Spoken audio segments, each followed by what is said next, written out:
Today we will be dealing with the life and legacy of Joseph Stalin, a topic that is very sensitive to many. The dominant capitalist world is built on top of a house of cards, from myths like those of primitive accumulation to myths regarding the central figures in the 20th century communist movement. The foundation of our hegemonic order crumbles a bit more when our search for truth unmasks, as our friend Ramiro would say, the spells of these wizards of propaganda have cast it. The great apostle of the Cuban Revolution, Jose Marti, once said that a lie may last 100 years, but the truth can reach it in any minute. In today's segment, we hope to supply the minutes in which truth conquers over lies, in which reason conquers over politically blinding irrationality. With this, I will now turn to Eddie for the introduction of Professor Furr.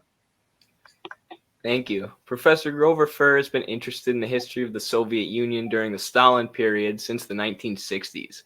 Since 2005, he has published more than a dozen scholarly books and numerous articles in which he examines allegations of crimes or misdeeds by Joseph Stalin. He has discovered that not a single accusation of a crime by Stalin can be fully supported by evidence, and that most allegations can be disproven by evidence. Grover Furr is also a professor of literature in the English department at Montclair State University. Thank you. Thank you for coming on, Professor. We would like to start with our first question. In the introduction to a lot of your work, you mention a phenomenon within the academy you refer to as the Anti-Stalin Paradigm.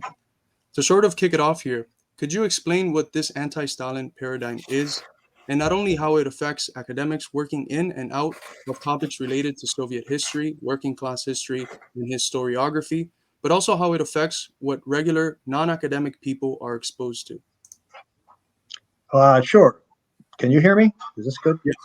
Okay. Briefly, I coined the term anti-Stalin paradigm to describe the phenomena that I noticed when I began to publish on Soviet history of the Stalin period. What it means is that it is in mainstream, legitimated academic historical circles, not only in the United States, but abroad, and even to a great degree in Russia itself, it is considered illegitimate to question whether Stalin actually committed the crimes that he is accused of. And it is also considered illegitimate or in extremely bad taste to adduce evidence to disprove any of the accusations of crimes or misdeeds that Stalin is alleged to have committed.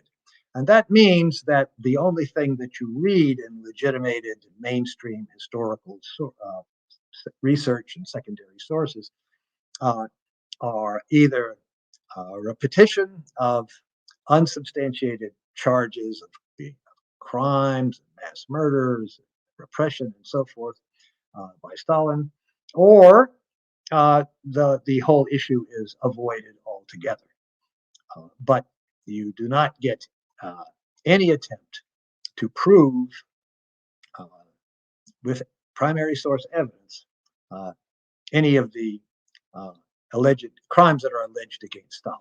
So my specialty has been looking for the primary source evidence in the case of these allegations of crimes by Stalin.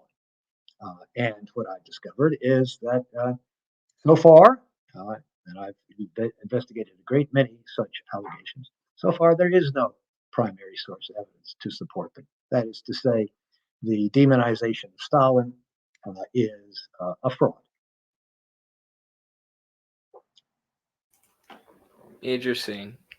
I think one of your better known books, and I saw someone mentioning it in the comments already, is Khrushchev Lied. Yes. It's definitely what got us into your work. So I'm not going to ask you to go into all of the various lies that you detail in your book here. Yes. Although the book does cover them all pretty well. The question we're interested in asking here is why? Why do you think Khrushchev did this? And did you think Khrushchev was planning de-Stalinization even before Stalin's death and Khrushchev's election as the first secretary of the CPSU? It looks like he was. Of course, Khrushchev neither Khrushchev nor any of his close associates ever stated outright precisely why he gave that secret speech in February 1956 to the 20th Party Congress, in which he attacked Stalin and accused him of all kinds of crimes. And then after a certain period of time, after a few years, then accelerated his attacks on Stalin and encouraged many writers and pseudo-historians to write books and articles accusing Stalin of even greater crimes. So Khrushchev never admitted, of course, that he was falsifying, and therefore claimed really that he was standing up for the truth. But since we know he wasn't, since I wrote that book and saw that, in fact, none of these charges that Khrushchev leveled against Stalin could be supported by evidence, the question naturally arises: why did he do it? And I mentioned this. I discussed it very briefly at the end of Khrushchev Live. Some speculations. Certainly, there was a lot of disagreement with Stalin's politics in the leadership, among the leaders of the Soviet Communist Party, by the time Stalin died, and for some years before that. That's clear from a number of things. One example would be the 19th Party Congress in October 1952, which was organized basically as the next step, preparing for the next step towards communism, towards communist society. And the featured book of that Congress was Stalin's work on economic and problems of socialism in the Soviet Union, which was, discussed broadly and praised, of course, and was in a way the centerpiece of the Congress. No sooner did Stalin die 5 months later, in March 1953, but that his book became no longer mentioned, no longer discussed. The resolutions taken, or a number of the resolutions taken at the Central Committee meeting in October 1952, which came right after the Party Congress, as they normally did, were ignored, were simply forgotten about, and that was never acknowledged. And the transcript of that Congress has never been published.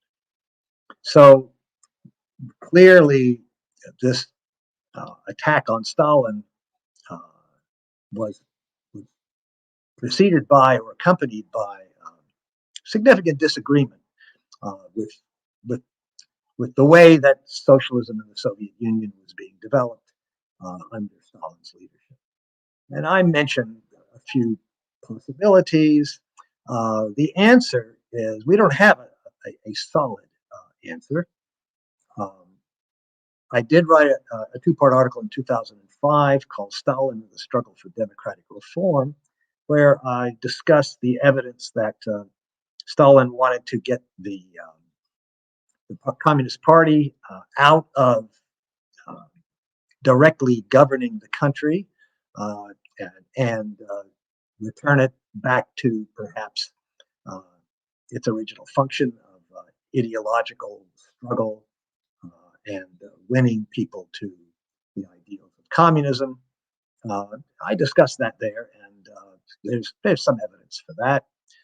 But I think that however you want to identify the causes of Khrushchev's behavior, they must go deep into the history of the Communist Party, not only the 40s, but back into the 30s and perhaps even beyond that. I'm afraid I can't be more definite than that because we just don't know. If this were the United States, if this were many other countries in the world, this problem would have been aggressively researched, or at least aggressively attacked, approached by historians, both professional and amateur. But that has never happened in Russia. Yeah, even though we don't know, I think that article about Stalin seeking democratic reform is still really, really interesting. And I brought that up to a Sure. handful of people. Sure. Because, I mean, that in itself kind of debunks a lot of the narratives about Stalin as this authoritarian, you know. Yes. Um, Oh, yeah. for sure. So that said, there are certain narratives going around that Khrushchev was involved in Stalin's death. Is there any weight to these narratives or any chance that that's possible? Well, there's a lot of rumors going around. There, I haven't spent a lot of time. I've read about that, of course. I haven't spent a lot of time trying to get to the bottom of that. Uh, Everybody dies at some point. Stalin was not in good health, uh, and so I think what is really important to us today is, you know, the changes that took place, the political uh, context, uh, and and how the politics of the Soviet Union uh, changed as a result of Stalin's death. It seems likely that at least um, medical attention wasn't called to Stalin after he had his stroke for maybe 24 hours or so. Whether that it's not clear exactly why that was. Uh, so I don't want to exaggerate the importance of of that issue, uh, but concentrate on I prefer to concentrate on the historical and political uh, results uh, of Stalin's death.